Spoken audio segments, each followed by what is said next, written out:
State के बारे में, इलेक्ट्रोस्टेट। तो इलेक्ट्रोस्टेट क्या होता है? इलेक्ट्रो का मतलब होता है चार्ज और स्टेट का मतलब होता है रेस्ट में, मतलब रेस्ट। तो इलेक्ट्रोस्टेट्स, इलेक्ट्रो मतलब चार्ज और स्टेट का मतलब रेस्ट। तो सबसे पहले इस में बात करेंगे हम चार्ज के बारे में। चार्ज क्या होता है? चार्ज का मतलब होता है किसी भी ऑब्जेक्ट पर इलेक्ट्रॉन की डिफिशियंसी, फिर या इलेक्ट्रॉन का एक्सेस, मतलब इलेक्ट्रॉन की कमी हो जाए या इलेक्ट्रॉन की अधिकता हो जाए, मतलब कह सकते हैं excess are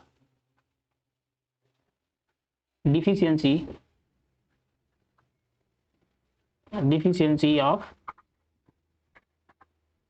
electron in object, मतलब किसी भी ऑब्जेक्ट में इलेक्ट्रॉन की डिफिशियंसी हो जाए या फिर एक्सेस मतलब अधिकता हो जाए।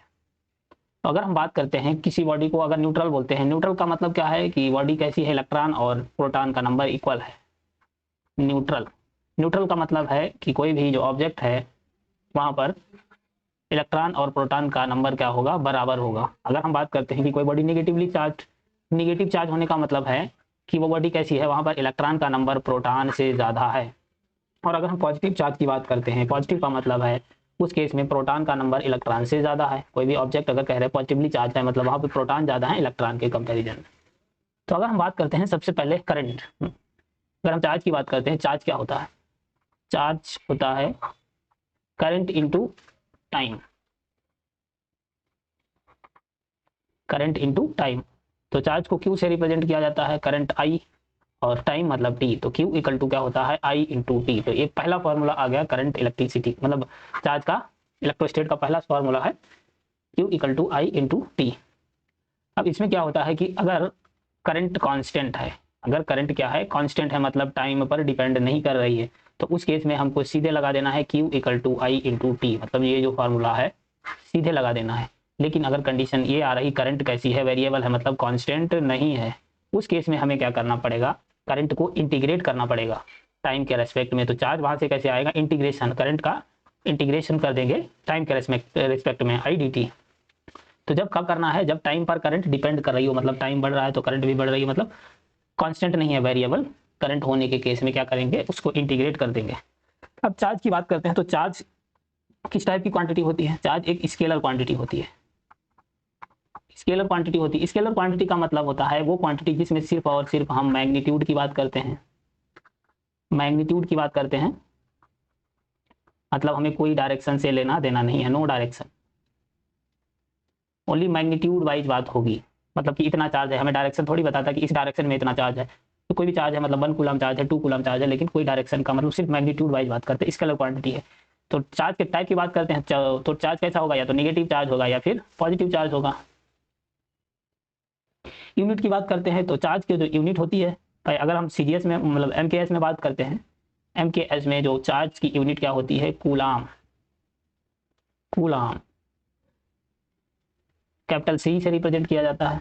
या फिर हम इसको लिख सकते हैं एम्पियर सेकेंड, क्योंकि Q equal to I T होता है, आई मतलब करंट, करंट की यूनिट एम्पियर होती है और टाइम की यूनिट मतलब सेकेंड, तो एम्पियर सेकेंड लिख सकते हैं। उसके बाद अगर हम बात करते हैं सीजीएस सिस्टम की, तो सीजीएस में जो चार्ज की यूनिट होती है, एक तो ईएसयू, ईएसयू या फिर इसको बोला जाता, मतलब या दूसरी यूनिट भी होती है इसकी स्टेट कूलाम, स्टेट कूलाम, इसको शॉर्ट में एस टी सी लिखा जाता है।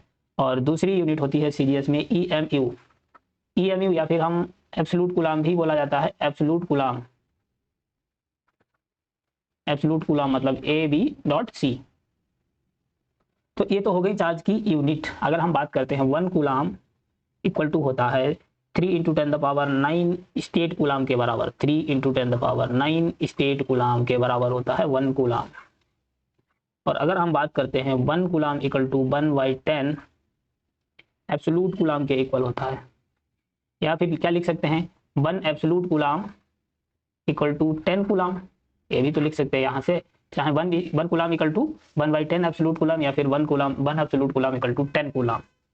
अगर हम इसके डायमेंशन की बात करते हैं, तो डायमेंशन क्या है, Q equal to I T होता है, आई मतलब करंट, करंट की डायमेंशन एम्पियर होती है, मतलब कैपिटल ए, और टाइम की कैपिटल टी। डायमेंशन, डायमेंशन की बात करते हैं तो डायमेंशन इसकी क्या आ जाएगी, ए इंटू टी। तो ये हो गई चार्ज की डायमेंशन। अब बात करते हैं आगे की और भी चार्ज की प्रॉपर्टीज, मतलब अब बात करते हैं कि प्रॉपर्टीज ऑफ चार्ज के बारे में, कि मतलब चार्ज की क्या क्या प्रॉपर्टी होती है, इस पर बात करते हैं। तो अगला पॉइंट क्या है, properties of charge. Properties of charge, charge की प्रॉपर्टीज की बात करते हैं। तो सबसे पहले चार्ज की प्रॉपर्टी होती है कि चार्ज एडिटिव नेचर का होता है, मतलब हम सीधे जोड़ सकते हैं इसको। जैसे कि मान लो एग्जांपल की बात करें, कोई बॉडी है, ठीक है, उस पर चार्ज है, मान लो प्लस का 20 कूलम है, माइनस का 10 कूलम है और प्लस का 50 कूलम है। तो यहाँ पर अगर हम बात करें टोटल चार्ज कितना होगा, टोटल चार्ज कितना हो जाएगा, प्लस का 20 है, प्लस का 50 है, मतलब प्लस का 70 हो गया, माइनस का 10 है, मतलब हमारे पास जो चार्ज बचा है प्लस का 60 कूलम। तो ये हो गया, चार्ज कैसा है, एडिटिव नेचर का है, मतलब ऐड किया जा सकता है। और दूसरी प्रॉपर्टी चार्ज की बात करें तो चार्ज की जो दूसरी प्रॉपर्टी है, सेकेंड नंबर की प्रॉपर्टी है कि चार्ज कैसा होता है, इनवेरिएंट, मतलब चार्ज स्पीड पर डिपेंड नहीं करता है। इनवेरिएंट, इनवेरिएंट का मतलब है कि does not depend on speed, speed पर डिपेंड नहीं करता। ये होगा second property of charge, invariant होता है। थर्ड पॉइंट की बात करते हैं, चार्ज कंजर्व रहता है, चार्ज कंजर्व रहता है। चार्ज कंजर्वेशन मतलब चार्ज हमेशा कंजर्व रहता है। मान लो कोई आइसोलेटेड बॉडी है, अगर हम एग्जांपल लेते हैं, एग्जांपल ले रहा है कि कोई क्लोज्ड आइसोलेटेड बॉडी है, मतलब कोई क्लोज्ड आइसोलेटेड बॉडी है, क्लोज्ड बॉडी, या फिर उसको आइसोलेटेड बॉडी बात करते हैं, आइसोलेटेड बॉडी है। तो मान लो अगर कोई बॉडी है, ठीक है, उस पर चार्ज है प्लस 10 कूलम। अब इस 10 कूलम को हम ऐसे भी लिख सकते हैं, मतलब 10 कूलम है तो हम ये लिख सकते हैं प्लस का 20 कूलम माइनस का 10 कूलम, अभी भी इस पर नेट चार्ज कितना है, 10 कूलम ही तो है। या फिर हम ऐसे लिख सकते हैं, मतलब 20 प्लस 25 कूलम और माइनस का 15 कूलम, मतलब ये भी अभी भी टोटल चार्ज, चाहे तीनों केस में देख लो, टोटल चार्ज क्या है, कंजर्व है, मतलब टोटल चार्ज अभी भी 10 कूलम ही है, जो कि पहले था, बाद में भी था। आप चार्ज को किसी फॉर्म में लिख दो, लेकिन जो नेट चार्ज है वो कंजर्व रहेगा। अगला है कि फोर्थ पॉइंट है कि क्वांटाइजेशन ऑफ चार्ज, मतलब चार्ज क्या होता है, क्वांटा मतलब पैकेट्स, पैकेट्स के फॉर्म में चार्ज होता है। तो अगर हम अगली प्रॉपर्टी की बात करते हैं, अगली प्रॉपर्टी है कि quantization of charge, quantization of charge मतलब चार्ज किसके फॉर्म में होता है, पैकेट्स के फॉर्म में। तो इसको, जो इस पर एक्सपेरिमेंट हुआ था, मिलिकन ऑयल ड्रॉप एक्सपेरिमेंट के नाम से जाना जाता है, मिलिकन ऑयल ड्रॉप एक्सपेरिमेंट। मतलब इसका जो ये प्रॉपर्टी पता चली थी, तो कौन सा एक्सपेरिमेंट किया गया था, मिलिकन ऑयल ड्रॉप एक्सपेरिमेंट। अगर हम बात करते हैं मिनिमम चार्ज की, तो मिनिमम चार्ज क्या होता है, मिनिमम चार्ज होता है 1.6 into 10 the power minus 19 coulomb. Minimum charge की वैल्यू होती है E, और E की वैल्यू क्या होती है, 1.6 into 10 the power minus 19 coulomb. और अगर हम बात करते हैं Q equal to N E, एक दूसरा फॉर्मूला होता है Q equal to N E. अब यहाँ पर n की बात करते हैं तो n की वैल्यू होती है प्लस माइनस 1 या प्लस माइनस 2 या फिर प्लस माइनस 3 हो सकती है, एंड सो ऑन, मतलब ये वैल्यू ऐसे ही मिलेगी, मतलब plus minus 1 plus minus 2 plus minus 3 plus minus 4, मतलब ये वैल्यू फ्रैक्शन या किसी में नहीं मिलेगी, एक मतलब उसमें मिलेगी कंप्लीट होल वैल्यू में। प्लस माइनस 1 हो गया, प्लस माइनस 2 हो गया, n के मल्टीपल में मिलेगी। अगर हम बात करते हैं अब इसके एक्सेप्शन क्या है, क्वांटाइजेशन ऑफ चार्ज का एक एक्सेप्शन है जिसको बोला जाता है क्वार्क पार्टिकल। क्योंकि क्वार्क पार्टिकल की बात करते हैं तो क्वार्क पार्टिकल पर चार्ज क्या होता है, फ्रैक्शन में मिलता है। अगर हम बात करते हैं exception of charge particle, exception of charge particle, sorry exception of quantization, exception of quantization मतलब क्वांटाइजेशन का जो एक्सेप्शन है चार्ज के, क्वांटाइजेशन, स्पेलिंग में गड़बड़ हो रहा है, क्वांटाइजेशन, एक्सेप्शन ऑफ क्वांटाइजेशन का एक्सेप्शन क्या है, क्वार्क पार्टिकल, क्वार्क, ये एक्सेप्शन है। अगर हम क्वार्क की बात करते हैं तो क्वार्क 2 टाइप के होते हैं, एक अप क्वार्क होता है और एक डाउन क्वार्क होता है। अप क्वार्क की बात करते हैं तो इस पर जो चार्ज होता है प्लस का 2e/3, प्लस का 2e/3 होता है। यहाँ पे चार्ज कैसा मिल रहा है, फ्रैक्शन में मिल रहा है, जबकि ये प्रॉपर्टी नहीं है, क्योंकि क्वांटाइजेशन ऑफ चार्ज मतलब चार्ज एक पैकेट्स के फॉर्म में मिलेगा, बंडल के फॉर्म में मिलेगा। और अगर हम डाउन क्वार्क पार्टिकल की बात करते हैं, उस पर चार्ज होता है -e/3। तो ये तो हो गई एक्सेप्शन ऑफ क्वार्क पार्टिकल। अगर हम जैसे कि प्रोटॉन की बात करते हैं कि प्रोटॉन है, अब प्रोटॉन पर कितने मतलब किस टाइप के अप कितने अप क्वार्क पार्टिकल से मिलकर बना है, कितने डाउन क्वार्क पार्टिकल से बना है। तो अगर हम प्रोटॉन की बात करते हैं, प्रोटॉन पर कितना चार्ज है, प्लस का ई। अब प्लस का ई प्रोटॉन पर चार्ज है, तो हम इससे कह सकते हैं कि जो इस पर जो प्लस ई कैसे आएगा, 2 up quark plus 1 down quark. अब इनको देखो 2 अप मतलब एक अप पर कितना है 2 इंटू प्लस 2e/3, मतलब एक अप पर जो अप क्वार्क पार्टिकल है उसका चार्ज है 2e/3 प्लस एक डाउन पर चार्ज कितना है माइनस का e/3। तो यहाँ से ये क्या हो गया 4e/3 माइनस का e/3। तो यहाँ से कितना आ गया 3, ऊपर भी 3 बचा है, मतलब 3 3 कैंसिल हो गया, मतलब प्लस का ई आ गया। इसका मतलब है प्रोटॉन पर कितना होता है, प्लस ई है, प्रोटॉन पर इतना ही तो चार्ज होता है प्लस में ई के बराबर। तो जो कि अगर प्रोटॉन की बात करें तो प्रोटॉन किससे मिलकर बना होता है 2 अप क्वार्क और 1 डाउन क्वार्क। अगर हम प्रोटॉन के बाद में न्यूट्रॉन की बात करते हैं, न्यूट्रॉन कैसा होता है न्यूट्रल। न्यूट्रॉन की बात करें, न्यूट्रॉन कैसा होता है न्यूट्रल। न्यूट्रॉन की बात करते हैं तो न्यूट्रॉन न्यूट्रल होता है। न्यूट्रल का मतलब इस पर चार्ज जीरो होगा। अब चार्ज जीरो है तो अगर हम बात करते हैं तो एक किस टाइप के मतलब कितने अप से चार्ज जीरो कब हो सकता है। अगर हम अप की बात करते हैं, अप पर कितना चार्ज होता है 2 प्लस का 2e/3 और डाउन पर माइनस का e/3। तो हम कह सकते हैं जो न्यूट्रॉन होगा वो 1 अप से प्लस 2 डाउन से, क्योंकि इसको जब ऐड करोगे तो ये हो जाएगा जीरो। 1 अप से और 2 डाउन से, ये डाउन है पी नहीं डाउन। 1 अप का मतलब प्लस 2e/3 और 2 डाउन का मतलब ये एक पर माइनस e/3 होता है, 2 इंटू माइनस e/3। तो यहाँ से क्या आ जाएगा 2e/3, ये माइनस हो जाएगा मतलब माइनस 2e/3। तो ये क्या आ गया जीरो, मतलब जो न्यूट्रॉन है वो न्यूट्रल होता है, जीरो चार्ज होता है, मतलब जीरो आ गया। तो न्यूट्रॉन पर एक अप क्वार्क पार्टिकल और 2 डाउन से मिलकर बना होता है। तो ये हो गई चार्ज के बारे में बात की क्वांटाइजेशन ऑफ चार्ज। इसका एक्सेप्शन याद रखना क्या है क्वार्क पार्टिकल, क्योंकि वहां पर वैल्यू फ्रैक्शन में मिलता है जबकि हमें चार्ज होल नंबर में मिलता है। अगर हम बात करते हैं अगली प्रॉपर्टी ऑफ चार्ज की, तो नेक्स्ट प्रॉपर्टी चार्ज की है, अगली प्रॉपर्टी है कि चार्ज क्या can produce, charge can produce कर सकता है। अगर हम पहले फर्स्ट पॉइंट की बात करते हैं नंबर 1, अगर चार्ज रेस्ट में है, मतलब वेलोसिटी चार्ज की जीरो है, रेस्ट में है। रेस्ट में का मतलब है चार्ज रेस्ट में है तो सिर्फ only and only electric field produce करेगा। जब चार्ज रेस्ट में होता है तो ओनली इलेक्ट्रिक फील्ड प्रोड्यूस करता है, ओनली इलेक्ट्रिक फील्ड प्रोड्यूस करेगा। उसके बाद अगर हम सेकेंड पॉइंट की बात करते हैं कि चार्ज मोशन में है, मतलब वेलोसिटी इसकी जीरो नहीं है, वेलोसिटी जीरो नहीं मतलब मोशन में है लेकिन एक्सेलरेशन कांस्टेंट है, मतलब वेलोसिटी कांस्टेंट है। वेलोसिटी जीरो नहीं है लेकिन वेलोसिटी क्या है कांस्टेंट है। वेलोसिटी कांस्टेंट होने का मतलब एक्सेलरेशन क्या होगा जीरो। एक्सेलरेशन जीरो मतलब बॉडी एक्सेलरेट नहीं कर रही है, कांस्टेंट स्पीड से वेलोसिटी से मूव कर रही है, चार्ज मूव कर रहा है, मतलब चार्ज एक कांस्टेंट वेलोसिटी से मूव कर रहा है। कांस्टेंट वेलोसिटी होगी मतलब एक्सेलरेशन जीरो होगा। तब क्या प्रोड्यूस हो सकता है, इस केस में इलेक्ट्रिक और मैग्नेटिक फील्ड दोनों प्रोड्यूस हो सकती है, electric and magnetic field charge produce कर सकता है। थर्ड पॉइंट की बात करते हैं कि मान लो चार्ज वेलोसिटी कैसी है, मतलब वेलोसिटी नॉन जीरो है, जीरो नहीं है, रेस्ट में नहीं है, लेकिन वेलोसिटी वेरिएबल है।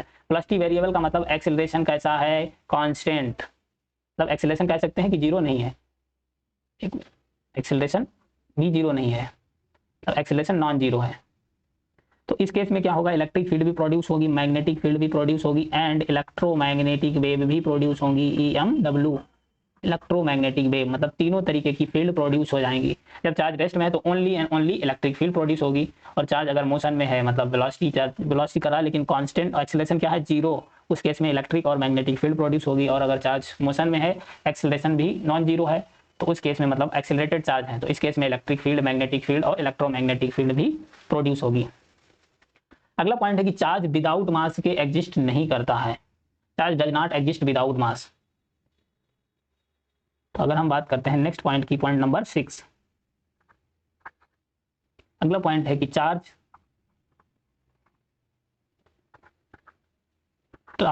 Does not exist without mass, बिना मास के चार्ज एग्जिस्ट नहीं कर सकता।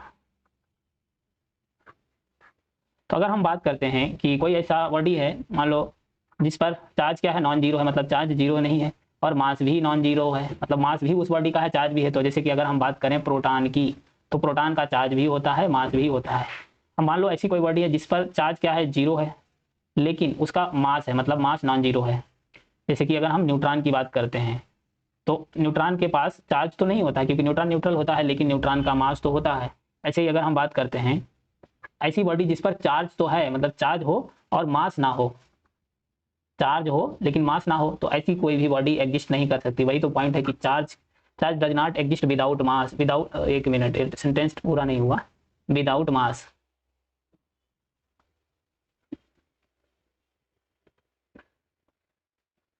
बिना मास के चार्ज एग्जिस्ट नहीं कर सकता है।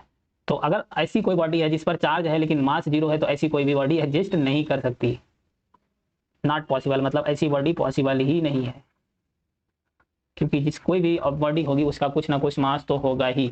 लेकिन अगर हम फोटान की बात करें, फोटान, फोटान के पास में ना तो मास होता है और ना ही फोटान पर कोई भी चार्ज होता है। फोटान की बात करें, नो मास नो चार्ज, नो चार्ज, ना तो इसके पास कोई चार्ज है और ना ही इसका मास होता है। अब बात करते हैं कि अगली प्रॉपर्टी जो चार्ज की है, कि चार्ज है वो कंडक्टर्स में आउटर सरफेस पर डिस्ट्रीब्यूट होता है, कंडक्टर की आउटर सरफेस पर डिस्ट्रीब्यूट होता है, और जो नॉन कंडक्टर हैं उनकी पूरी बॉडी में, मतलब पूरे मटेरियल में डिस्ट्रीब्यूट हो जाता है। तो अगला पॉइंट ये है 7 नंबर पर, इन कंडक्टर्स, कंडक्टर्स में जो चार्ज है वो कहाँ, आउटर सरफेस पर डिस्ट्रीब्यूट होता है। In conductors charge is distributed at outer surface, outer surface, conductor की आउटर सरफेस पर चार्ज डिस्ट्रीब्यूट होता है। और नॉन कंडक्टर की बात करें, एंड नॉन कंडक्टर,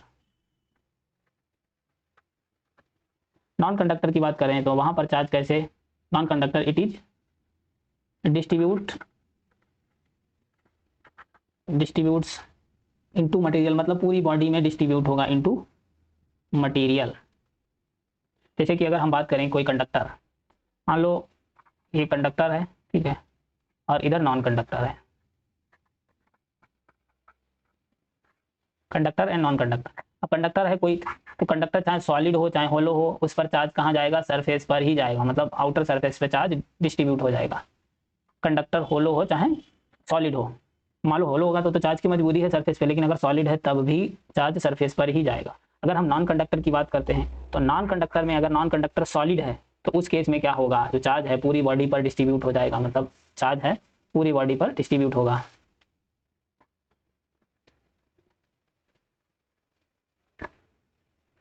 और कैसे है कंडक्टर, कैसा है, सॉलिड है, सॉलिड कंडक्टर है, उस केस में चार्ज पूरी बॉडी पर डिस्ट्रीब्यूट हो जाएगा। अगर हम बात कर, सॉरी नॉन कंडक्टर है अगर सॉलिड है तब, और अगर कंडक्टर सॉलिड है तो चार्ज कहाँ जाएगा, सरफेस पर जाएगा, होलो है तो जाएगा ही जाएगा। मान लो अगर हम बात करते हैं होलो कंडक्टर की, मान लो कोई कंडक्टर क्या है, होलो है, अब होलो कंडक्टर है तो यहाँ पर जो चार्ज कहाँ जाएगा, अभी भी आउटर सरफेस पर ही जाएगा। कंडक्टर कैसा है, होलो है, अब होलो कंडक्टर है तभी भी चार्ज कहाँ जाएगा, आउटर सरफेस पर ही जाएगा। और अगर हम नॉन कंडक्टर की बात करते हैं तो नॉन कंडक्टर अगर होलो है तो सरफेस पर ही जाना है, अगर नॉन कंडक्टर है तो चार्ज कहाँ जाएगा, आउटर सरफेस पर, जहाँ जहाँ मास होगा वहाँ चार्ज हो जाएगा। अगर नॉन कंडक्टर है तो, कंडक्टर में ऐसा नहीं है, कंडक्टर में मास है तब भी आउटर सरफेस पर ही चार्ज जाएगा।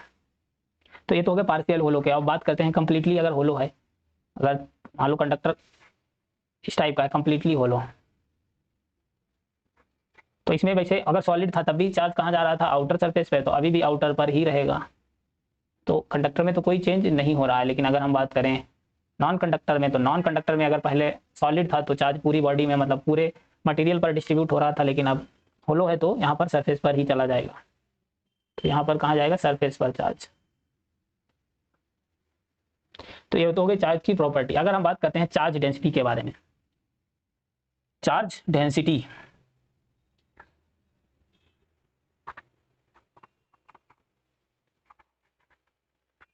चार्ज डेंसिटी, चार्ज डेंसिटी क्या होती है, तो चार्ज डेंसिटी 3 टाइप की होती है। एक तो अगर हम बात करें लैम्डा, दूसरी सिग्मा और तीसरी होती है रो। लैम्डा को लीनियर चार्ज डेंसिटी कहा जाता है, सिग्मा को सरफेस चार्ज डेंसिटी कहा जाता है, रो को वॉल्यूम चार्ज डेंसिटी कहा जाता है। तो अगर हम सबसे पहले बात करते हैं linear charge density, linear charge density, तो इसको सिग्मा से रिप्रेजेंट किया जाता है, लीनियर चार्ज डेंसिटी को सिग्मा से रिप्रेजेंट करते हैं। और इसका होता है यहाँ पर अगर हम बात करें लैम्डा इक्वल टू होता है चार्ज पर यूनिट लेंथ। तो ये हो गई linear charge density. Linear charge density क्या होती है, चार्ज पर यूनिट लेंथ, चार्ज पर यूनिट लेंथ को कहा जाता है लीनियर चार्ज डेंसिटी। इसके यूनिट की बात करते हैं तो यूनिट होती है कूलाम पर मीटर, चार्ज की यूनिट कूलाम होती है और लेंथ की यूनिट मीटर होती है, मतलब कूलाम पर मीटर हो गया। अब दूसरी की बात करते हैं। तो दूसरी टाइप की जो चार्ज डेंसिटी है वो क्या होती है, सरफेस चार्ज डेंसिटी। सॉरी, ये सिग्मा कहाँ लिख दिया हमने यार, दिमाग भी नहीं काम कर रहा ना। यह है लैम्डा, लीनियर चार्ज डेंसिटी मतलब लैम्डा। तो ये लैम्डा हो गया। उसके बाद में अब क्या है, ये surface charge density. Surface charge density, surface charge density का मतलब सिग्मा। सरफेस चार्ज डेंसिटी का मतलब सिग्मा, और सिग्मा क्या होता है, चार्ज पर यूनिट एरिया। तो सिग्मा क्या आ जाएगा, सिग्मा इक्वल टू चार्ज पर यूनिट एरिया। तो इसको याद रखना, सिग्मा होता है चार्ज पर यूनिट एरिया। इसकी यूनिट क्या हो जाएगी, चार्ज की कूलाम है, एरिया का मतलब मीटर स्क्वायर, चार्ज पर यूनिट मतलब कूलाम पर मीटर स्क्वायर यूनिट हो गई किसकी, सरफेस चार्ज डेंसिटी की। अगली बात करते हैं, जो थर्ड चार्ज डेंसिटी है वो है वॉल्यूम चार्ज डेंसिटी। थर्ड क्या है, volume charge density. Volume charge density, volume charge density को किससे, रो से रिप्रेजेंट किया जाता है। तो रो क्या होता है, रो इक्वल टू होता है चार्ज पर यूनिट वॉल्यूम। तो ये क्या हो गई, वॉल्यूम चार्ज डेंसिटी। अब इसकी यूनिट क्या हो जाएगी, कूलाम पर मीटर क्यूब। तो ये हो गई इसके यूनिट की बात। तो तीन टाइप की चार्ज डेंसिटी होती है, लीनियर चार्ज डेंसिटी मतलब लैम्डा, और सरफेस चार्ज डेंसिटी मतलब सिग्मा, और वॉल्यूम चार्ज डेंसिटी मतलब रो। तो लीनियर चार्ज डेंसिटी चार्ज पर unit length, surface charge density charge पर यूनिट एरिया, और वॉल्यूम चार्ज डेंसिटी मतलब चार्ज पर यूनिट वॉल्यूम। तो ये हो गई चार्ज डेंसिटी की बात। अब बात करते हैं कि चार्जिंग के जो मेथड क्या होते हैं, मेथड्स ऑफ चार्जिंग। अगला पॉइंट है methods of charging. Methods of charging मतलब जो चार्ज होने के क्या क्या मेथड हो सकते हैं, किसी भी बॉडी ऑब्जेक्ट को चार्ज करने के जो क्या क्या मेथड हो सकते हैं। तो तीन मेथड होते हैं। मतलब या तो फ्रिक्शन की बात करते हैं, एक पहला है फ्रिक्शन, मतलब कोई भी बॉडी है वो फ्रिक्शन से चार्ज हो सकती है। दूसरी बात करते हैं कंडक्शन से चार्ज हो सकती है, कंडक्शन। और थर्ड पॉइंट की बात करते हैं इंडक्शन से। तो ये तीन मेथड हैं बॉडी के चार्ज होने के।